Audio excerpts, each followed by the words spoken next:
Welcome to Buy Black, the only podcast dedicated to helping you find, connect with, and support Black-owned businesses. We're on a mission to bring consumers and business owners together to ignite the global Black economy. I'm your host, Gerald Jones, and if you're a Black business owner or a socially conscious consumer, you've joined the right community. Ready? Let's get to work. Welcome back to Buy Black, your only podcast dedicated to helping you find and connect with Black-owned businesses. It is your host, Gerald Jones, back with you again for episode number 31 of this show. Today's episode is going to be a little bit uncomfortable for me because in today's show, I am going to be talking about me. That's right. I'm going to introduce you guys to the founder and principal consultant of Haptic Consulting, LLC. That is my personal consulting firm. And the reason why we're going to be talking about me today is because I have come to some realizations, very painful realizations over the last couple of weeks, and it is time for me to make a shift in my life. So, first of all, I want to apologize to you guys for not dropping an episode last week. I was on travel. I was actually in New York, getting certified to administer the Myers-Briggs Type Indicator Personality Assessment.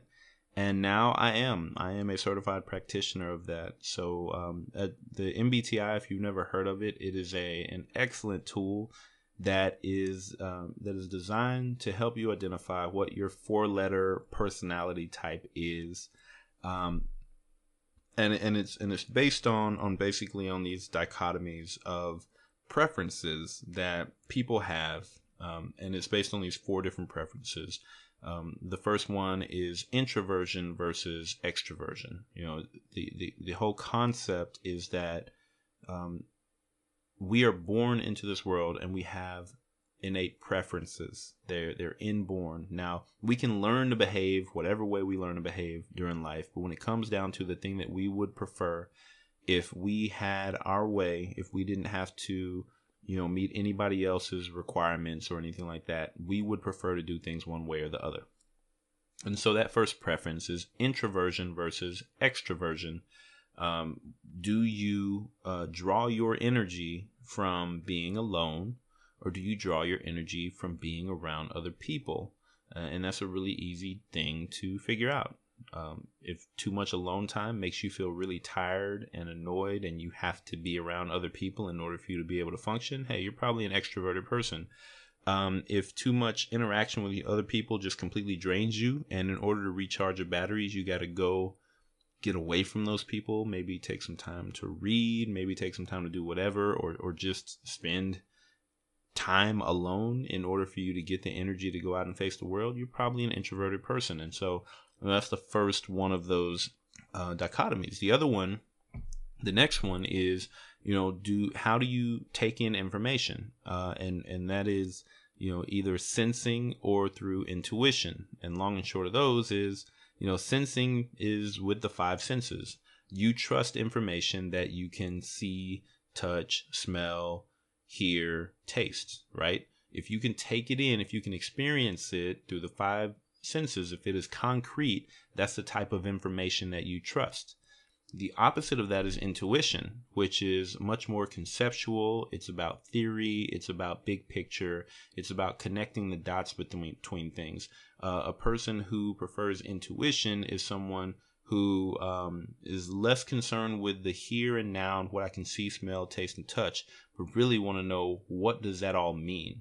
What are the interconnecting things behind them? What's the big picture? And that's the type of information. It's very theoretical, that type of person, right? So you have, sensing, which is more concrete, versus intuition, which is more abstract. And as a human being, you prefer one or the other. The third one is, how do you make decisions, right? And the dichotomies there is, you have people who think and you have people who feel. And that's not saying that people who think don't have feelings and people who feel don't think about their decisions. What that's saying is that when it comes to making decisions, some people prefer to use logical argumentation, and some people prefer to use values, their values or the values of others, to make decisions. That would be thinking versus feeling. Both of them are equally valid, right? But in one hand, the person who prefers thinking, they're going to discard the way that a decision is going to affect people and their emotions and their values and everything like that. It's all about A plus B equals C, therefore we make decision, right? Whereas the people who prefer feeling, those people are thinking about, well, how is this decision going to affect the population? How is this decision going to affect the people who are directly involved with it? We need to take these things into consideration. We need to make sure we make a decision that is not going to either hurt or offend people to the best of our ability, because that's the most important thing, is that we value people, we value their feelings, and we make decisions that are based around those values.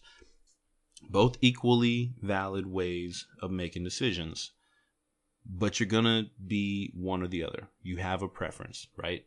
And then the fourth dichotomy is all about kind of how you interact with the outside world.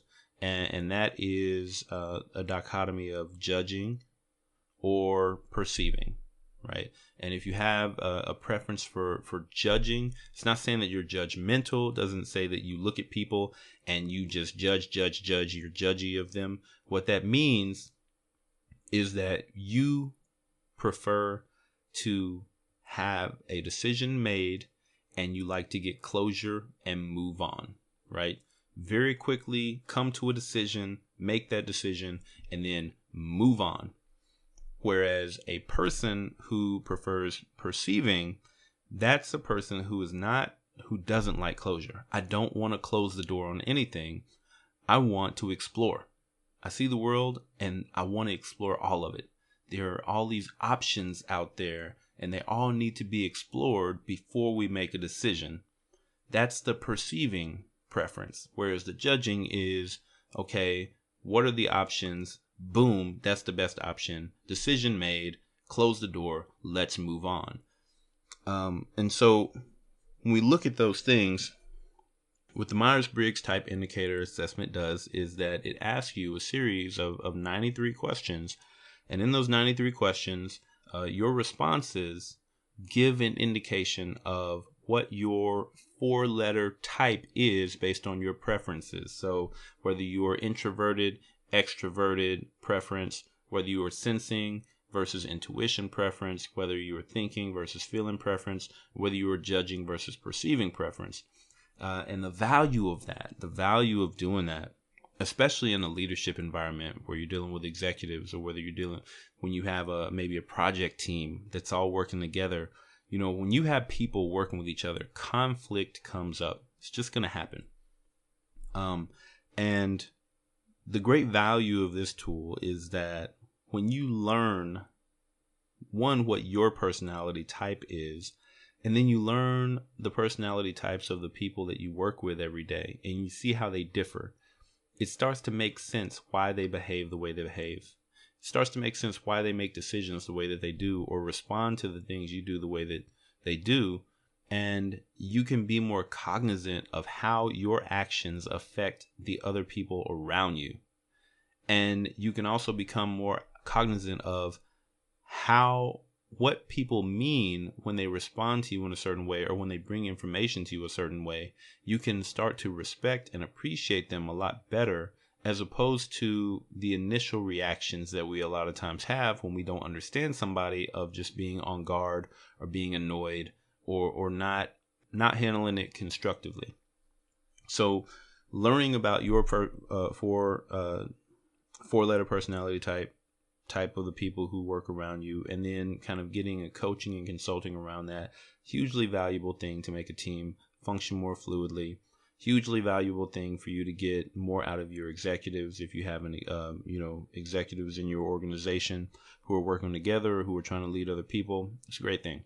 So I said all of that to say this. I just got certified in doing that. So I now have the ability to go into a company and do the Myers-Briggs type indicator assessment with an individual or with a team, and then to help that individual or that team to understand their type, to understand how to enhance the kind of qualities that go along with their type, but then also how to develop the skills that don't really come to them naturally, because their type might be thinking preference when it comes to making decisions and not feeling, which means that a lot of times they may come off cold and uncaring or anything like that. And in an organization, when you're dealing with people, that can't always be a good thing. So when you know what your preference is, now you can go back and say, okay, I can learn how to take people's feelings into account more often. I know it's not a natural thing for me to do, but now that I know that it's something that I don't do and I recognize it, I can develop that skill. So it's a great tool, great value. Anyway, I was out doing that, getting that certification. And so I didn't have the episode last week. So I'm coming with the episode this week. So another thing that happened is it became blatantly obvious to me that I am putting way too much of my time and my energy and my effort into other people who are not inside of my house. I go out of my way at every opportunity to make myself available by phone, by email, in person to anybody who says they need help with anything. And I don't charge for it. I just like helping people. I just like helping people solve their problems. I like helping people win. I love doing that so much that I give it away. And what I'm giving away is not just the knowledge that I have, the ideas that I have, the advice that I have, but it's the time that I have. I'm giving people so much of my time and so much of my energy and not paying attention to my wife, my kids,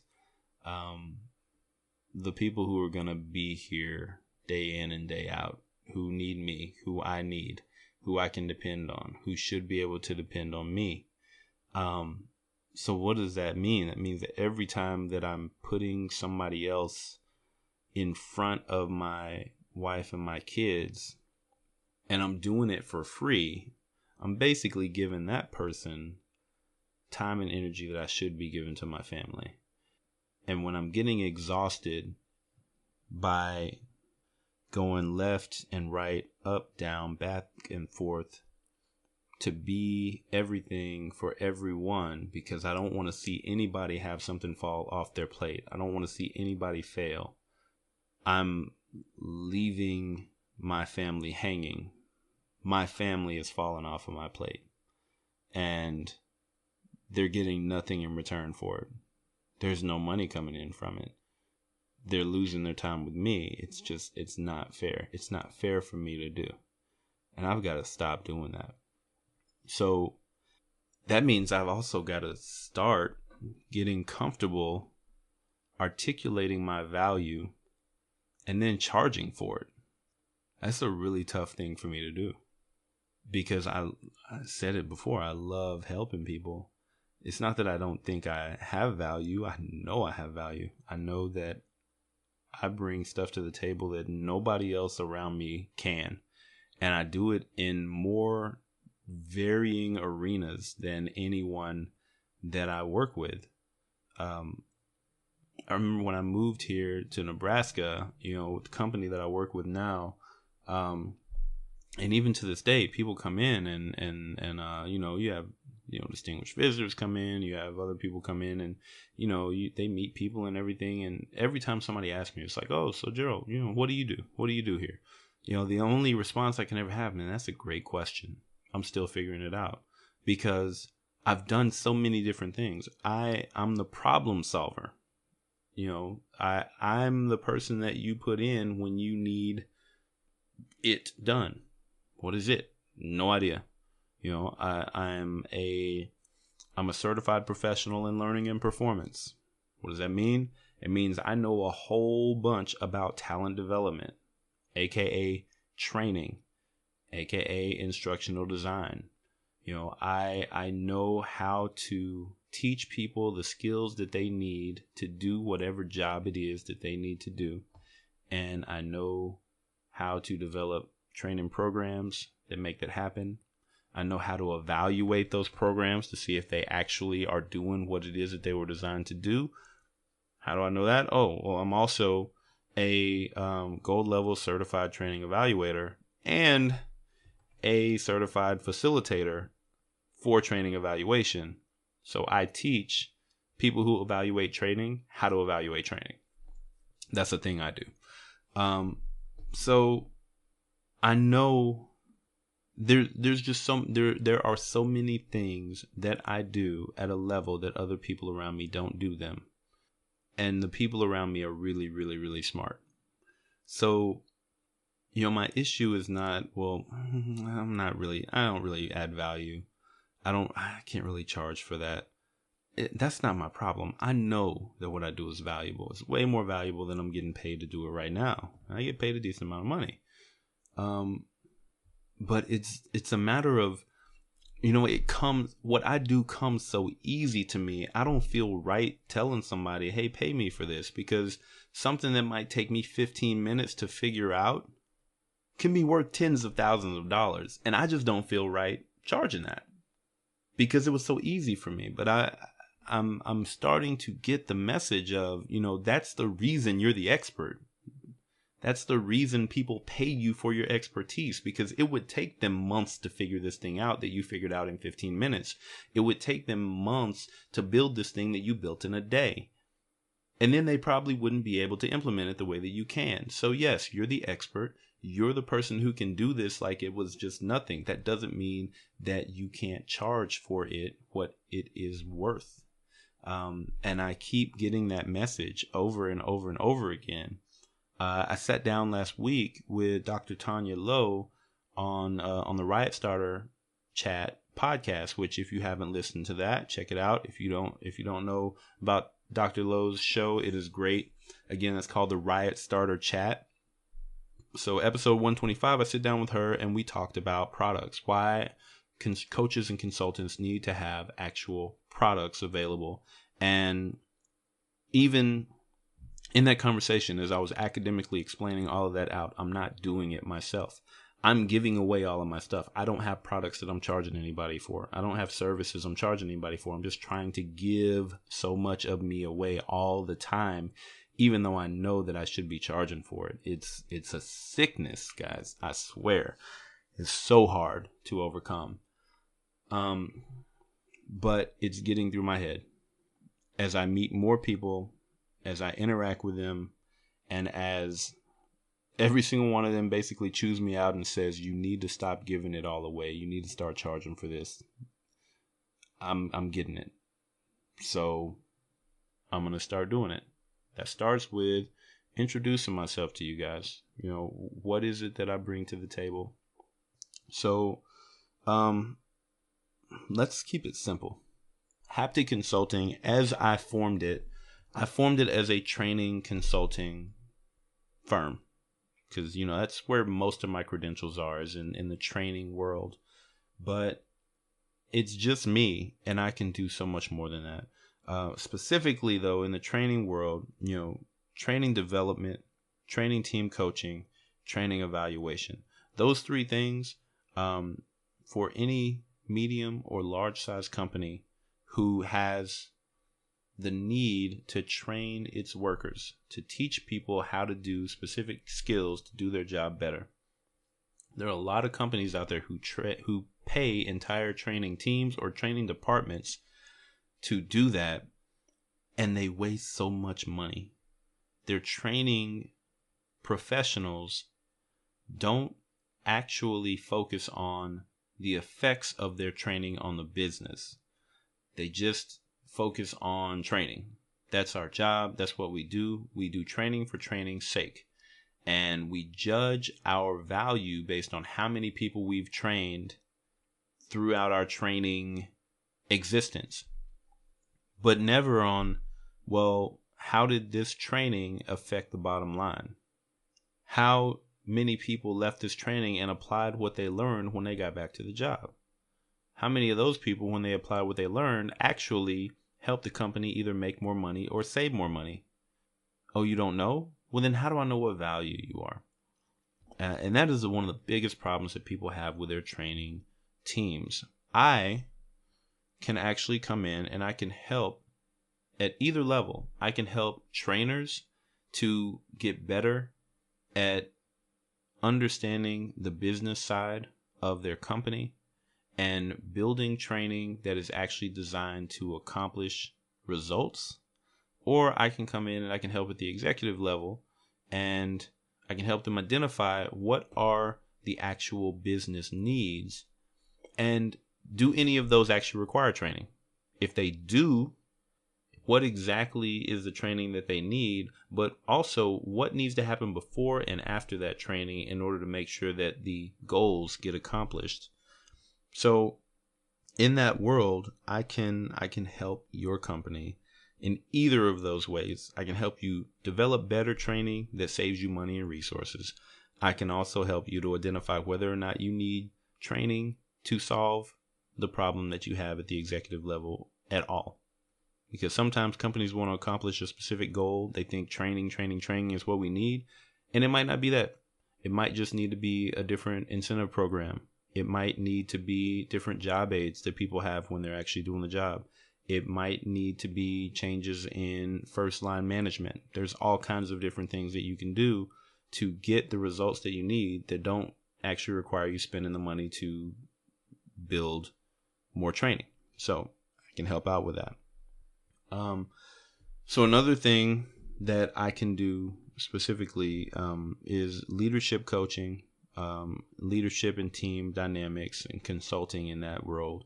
And that really ties directly to the MBTI that I just talked about, because as I was explaining, teams have issues with each other because people don't understand other people and also don't recognize how their behaviors affect other people.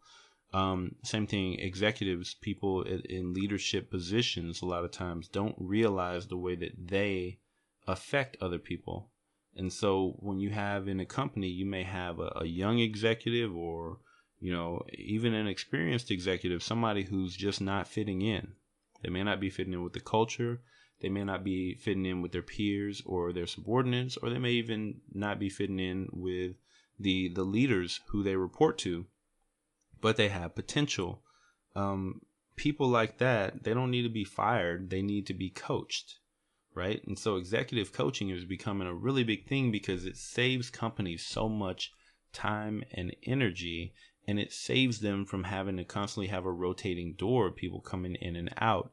If you have somebody who has potential to have a better impact for your company, but they're missing some key tools, leadership coaching, executive coaching is a really good way to help tease those things out of those people, to teach them new tools, to teach them new behaviors that are going to make them a better fit within your company. Now, I already was good at coaching, at leadership coaching, and mentoring, but now actually having been MBTI certified, I can add just another tool on top of that kit that I already had that can specifically kind of help somebody drill down to what it is that's going to help them become better as a leader or as an executive in an organization. Or if we're talking about teams, team dynamics, consulting, things like that, it works the same way. If you've got a project team that is not working at its highest potential, understanding the different personality types and how they interact and how you can interact better can be a big part of that. So those are the main things that I bring. Anything that has to do with the training world, you want to come and ask me about it because I can help you. I can help you save money on your training, and I can help you make it more effective and increase your bottom line. I'm great at doing that. And then as well, coaching, consulting at the leadership level, at the executive level.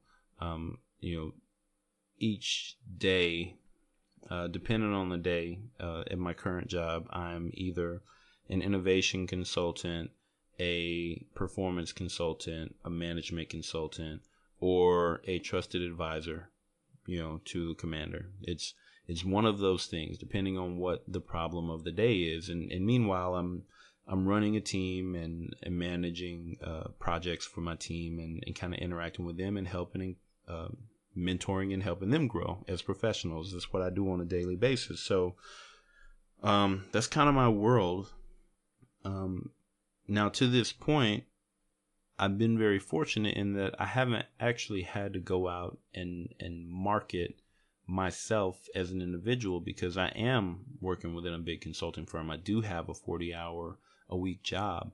But as I've been developing this podcast, and this podcast is developed around you, all of you, whether you be business owners or whether you be consumers out there, it's about time that I start helping some of you, because I know there are folks who are out there listening, and you either work in an organization or you have a company and you have some of these issues. You see, the training in my company stinks, right? Or I've got this young manager who could be so much better, but he's missing these tools. Like, you're out there and you're hearing me, and you've got these issues that are going on. What I'm going to say to you is, I'm your guy. I'm the guy that you want to have help you solve these problems within your company. And the best thing that you could do is to reach out to me, to talk to me about, how I can help you, how I can help you right size your training, how I can help you develop better leaders, how I can help you have a more streamlined, happier, and higher performing workforce. Because I've spent literally the last 7 years of my life helping other people do that, helping people make better decisions and achieve their goals. It's what I do. It's what I love doing. But this is a conversation that we have to have. And this is not pretty, right? This is not an organized flow of thoughts. It's not a marketing pitch to you guys. This is really me. This is therapy for me to get over that hump of give it away. They need it. Just give it to them. Just give it to them. I can't keep giving it away. I can't keep giving away my time, my energy, my expertise. It's not fair to my family. I'm losing time and energy and connection with my family because I'm so hell-bent on giving all of this stuff that I've got inside of me to anybody who needs it. And I just want to see them win. It's a sickness. It's hurting me. It's hurting me long term to be so generous with what I have to give. So I won't keep going because this is really uncomfortable for me. I won't spend more time on this episode. I just needed to get this stuff out there. I'd say anybody out there, if I'm not alone in this, if you have a hard time charging people or asking people to pay you money for something that you know is valuable, that you know that you're bringing to the table, but it feels off to you. It feels not right. Let me know. Let me know if you struggle with the same things I have. And hey, if you're out there and you went through this and you already overcame it, and if this is no longer a problem for you, reach out to me as well. Let me know how you did it. Let me know how you got there. Great place for this conversation. Facebook. We have the Buy Black Podcast Community Facebook group. If you're not a member of the group, please go in and join Buy Black Podcast Community and answer those questions for me. Like if you had this problem and you are over it, and hey, look, my price is my price. My fee is my fee. My rate is my rate. This is it. If you can't pay it, then I'm sorry, I can't help you. If you are there, if you can do that, it's hurting me even thinking that right now. But if you've gotten to that point and you can do that and you recognize that you're more valuable to the folks that you help and to your family because you're able to say no to free work and understand that your value is only going to be there. I mean, just if you've gotten over that hump, please reach out to me or join the Facebook group and let's start a conversation on that. How do you get there? That's my biggest thing. How do you get there? Because I've got to get there. I've got to get comfortable not giving away all of my time and energy, because I'm not really giving it away from me. I'm giving it away from my family, and I can't continue to do that. Yeah. So nothing hugely inspirational about this show, guys, and it's probably pretty uncomfortable out there. It's uncomfortable for me. I don't know if you got anything out of it, but I know that these things need to be said. And I know that it's time for me to turn a corner as a professional, as an individual, and to start putting the value behind my name that I know should be there and actually charging my worth out in the market. I want so badly to see everybody else around me succeed. And I know that I grew up in a very privileged bubble that not everybody else had. And so I feel an obligation to give to other people what I have in me. But I can't do it at the cost of my wife and my kids. So I need help. I need help getting over that hump. So if you got the answer, you think you got the answer, man, reach out. Let me know. Help me out. Help me out. Because this thing is still about the community. It's about all of us. It's about all of us winning. Sometimes I need help too. I need help figuring this thing out. Definitely. So, yeah, it's going to be it. It's going to be it for episode 31. Haptic Consulting LLC, your resident podcast host, training guru, leadership coach. Coaches need coaches, right? I need a coach on this one for me. I need somebody to help me stop giving it all away and be comfortable with that, be fine with that. I need some help. So yeah, help me out. I'll help you out, and we'll keep growing this thing together, guys. Thanks for being out there. I'll get this produced and out tomorrow morning, and I will catch y'all in the next episode.